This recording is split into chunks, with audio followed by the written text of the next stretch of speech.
Assalamualaikum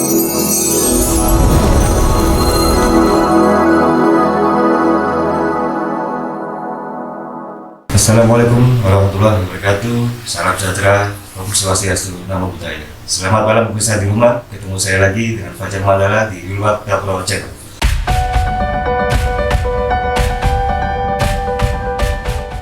Seperti di part-part kita sebelumnya, bagaimana kita mengupas habis tentang kekeliruan-kekeliruan fakta-fakta sejarah yang terjadi di bangsa Indonesia itu sendiri. Itu tidak akan pernah jauh sampai dengan titik ini. Karena faktanya, cerita-cerita di zaman kerajaan itu sendiri masih ada aja pihak-pihak yang memutarbalikkan fakta itu sendiri. Bahkan sampai dengan kerajaan itu berakhir. Jangan kan kerajaan itu berakhir, bahkan setelah kita mengalami kemerdekaan itu sendiri sampai detik ini aja sekalipun itu masih banyak simpang siurnya. Seperti kita umpamakan, seperti ambil contoh aja. Kita ketahui sejarah Surabaya itu sendiri. Sejarah Surabaya itu sendiri pun masih diputar balikan faktanya. Sambil contoh seperti kata lain dari Surabaya itu sendiri, banyak orang mengatakan bahwa itu adalah pertarungan antara buaya dengan ikan hiu, padahal tidak. Itu adalah Mbah Surau itu sendiri dengan buaya. Sambil contoh lagi seperti Jenderal Malati yang tewas, yang dibunuh oleh salah satu pejuang kita, sehingga yang bersangkutan mendapatkan penghargaan karena ada kekuatan, sehingga ya beliau yang tunggal. Padahal juga tidak seperti itu. Dan atas dasar itu, Wilwat Upload Channel akan membahas habis bersama narasumber yang paling utama bagi kita semua. Jadi jangan kemana-mana pemirsa, tetap stay tune di Wilwat Upload Channel.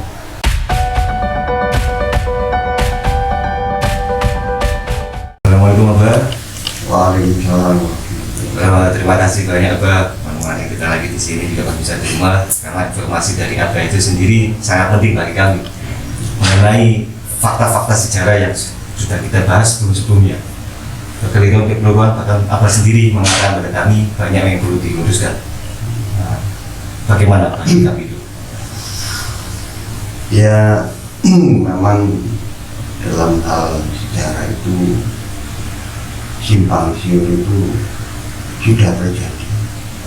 Bahkan jangankan sejarah yang tadi Mas Fajar sampaikan, untuk sejarah dari riwayat masa kerajaan itu sudah banyak penyimpangan. Apalagi di situ itu ini hanya perumpamaan aja, perumpamaan. Masa kerajaan itu sudah banyak penyimpangan. Nah, dan nyatanya itu setelah kerajaan itu juga ada banyak penyimpangan. Bahkan setelah merdeka itu tokoh itu juga ada yang disimpangkan. Begitu ya. Dari sisi itu ini hanya tidak keluar dari apa yang sudah dibahas utama. Cuma ini hanya mengumpamakan. Dari perumpamaan ini bisa digambarkan, kalaupun adanya riwayat sejarah di masa kerajaan itu normal. Yang setelah kerajaan itu aja tidak banyak penyimpangan. Apalagi sebelumnya. Ya, itu. Ya, jadi contohnya sejarah dari Surabaya yang Abah tahu dan Abah dengar langsung, dan mohon maaf bagi pihak kalangan arkeolog atau mungkin tokoh-tokoh agama atau mungkin tokoh-tokoh spiritual di mana yang Abah lihat di setiap tayangan, entah itu TV, entah itu di YouTube, itu sejarah Surabaya ini menurut ukuran yang Abah terima dan langsung dapat cerita turun-temurun itu agak jauh.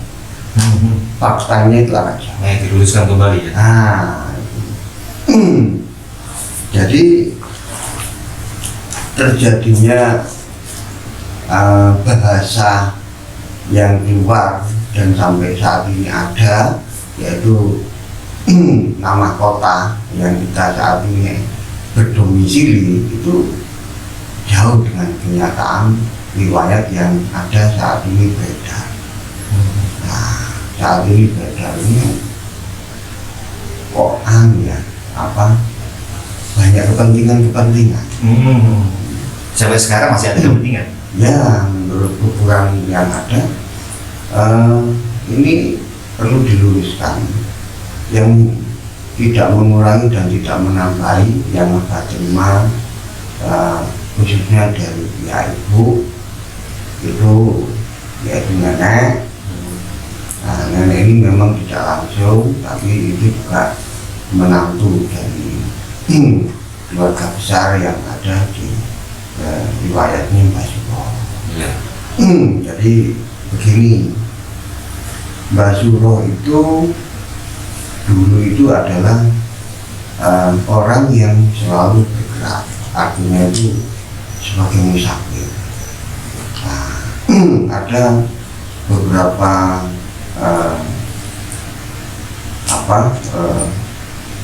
sesepuh dari keluarga besar, itu ada yang mengatakan dari keraton yang ada di Jawa Tengah, ada yang, tapi intinya itu memang orang-orang yang mempunyai garis keturunan gitu. Jadi Mbah Suro ini senang mengembara, artinya senang musafir. Nah, beliau lalu masuk ke daerah yang dulunya itu bukan nama lain kecuali nama awal, yaitu Ampel Denta. Ampel Denta. Ya, Ampel Denta yang saat ini adalah tempatnya Mbah Sunan Ampel.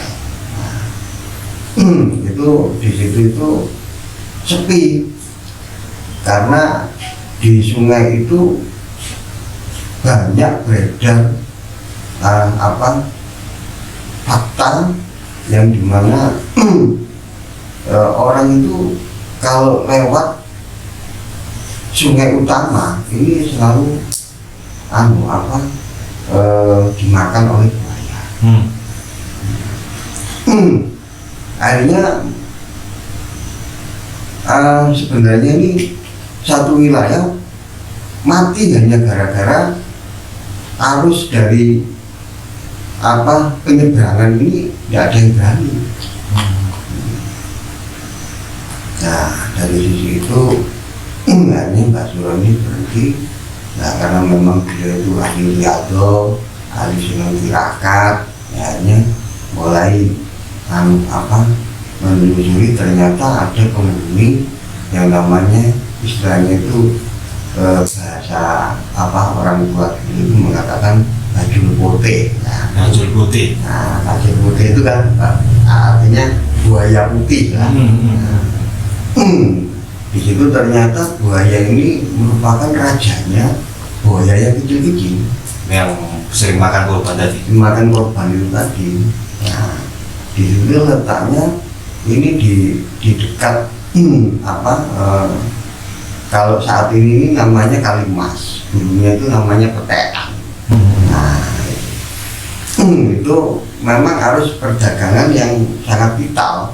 Kalau itu sudah ada ancaman, otomatis ya Surabaya ini belum sebesar ini dulu itu, karena terlalu alat vital untuk masuknya juga karena faktornya adanya buaya putih itu tadi. Akhirnya kan kota ini seperti kota mati, terhambat perkembangannya. Akhirnya Mbah Suro ini niatannya adalah supaya tidak ada hal semacam itu lalu niatannya itu menyingkirkan sesuatu yang menghambat, artinya yang berbau perkembangan orang ingin dagang lalu lalang supaya tetap jalan. Akhirnya buaya ini Mbah Suro itu masuk ke sungai, diajak bertarung. Nah, dalam pertarungan itu memang tidak ada yang mati, nah tidak ada yang istilahnya itu seri lah. Tidak ada yang menang dan kalah. Dan tidak ada yang menang, tidak ada yang kalah. Artinya di pertarungan itu Mbah Suro itu memang orangnya tinggi besar, lalu kulitnya putih. Sosoknya seperti itu. Nah, begitu katanya. Jadi bertarung dengan buaya. Nah, tapi bertarungnya itu seperti seperti ikan, karena memang Di dalam air. ya, di dalam air ini luar biasa Mbah Suro ini. Memang orangnya kan orang ahli Rialto ya, orang yang terbiasa bergerakan. Jadi seperti kalaupun normalnya orang itu tidak mungkin, karena Mbah Suro ini kan bertarungnya itu seperti punya napas double. Nah ini dulu ya itu orang-orang dulu seperti itu. Nah ternyata dari pertarungan itu membuat menarik dua sisi. Satunya di sisi itu luar biasanya banyak yang melihat. Nah sisi yang sungai yang sebelahnya juga luar biasa banyak yang melihat. Nah pertarungan inilah membuat menariknya banyak orang. Nah akhirnya terkenal di situ yang sisi sebelah sana itu dikatakan semut. Nah, yang satunya lagi itu kalau laron itu dulu itu istilahnya itu sulung. Nah akhirnya saat ini menjadi nama jalan semut dan sulung. semut dan sulung Berdekatan di tengah-tengah ada kali. Ya mungkin Ya. kayaknya di situ itu. taruhnya di situ. Oh, iya. Pertarungannya di situ. Saya tambah di situ. Nah, dari sisi itulah pertarungan itu Mbah Suro ini seperti mempunyai nafas yang tidak normalnya orang. Ya kalau diterima akal sehat, zaman globalisasi sekarang kurang ini. Iya. Tapi pada faktanya di zaman dulu, ketika pahami orang dulu memang kuat-kuat. Ya, artinya juga dalam artinya secara fisik juga secara tirakat mungkin karena terlalu banyak puasa ya, dan seperti kita ini. Iya. Ya itu bedanya. Nah lalu sampai akhirnya yang buaya putih ini lari katanya dari cerita ibu dari ibu pun dari nenek itu dikatakan buaya ini mempunyai kesaktian lompat itu tidak seperti lompatnya biasa buaya, bahkan lompatnya itu bisa terbang. Nah, akhirnya lari keluar dari sungai, merasa terdesak oleh Mbah Suro. Nah, akhirnya masuk ke dalam sumur di daerah Sulung. Sumurnya masih di sana ya. Ya itu. Nah itu lalu Mbah Suro ini duduk menunggui di pinggir sumur itu tadi, kok nggak keluar sampai hampir 1 minggu lebih, sampai yang saya ingat waktu itu dikatakan Mbah Suro itu menunggu dekat sumur itu hampir 1 bulan. Nah, tapi nggak keluar. Akhirnya Mbah Suro sendiri akhirnya meninggal di pinggir sumur. Nah, karena menunggu rajanya buaya yang masuk sumur. Yang tadi itu. Nah, ini fakta ini. Jadi di situlah letaknya. Akhirnya ada orang yang di sebelah sana yang saat ini dinamakan Jalan Sumur itu banyak sekali.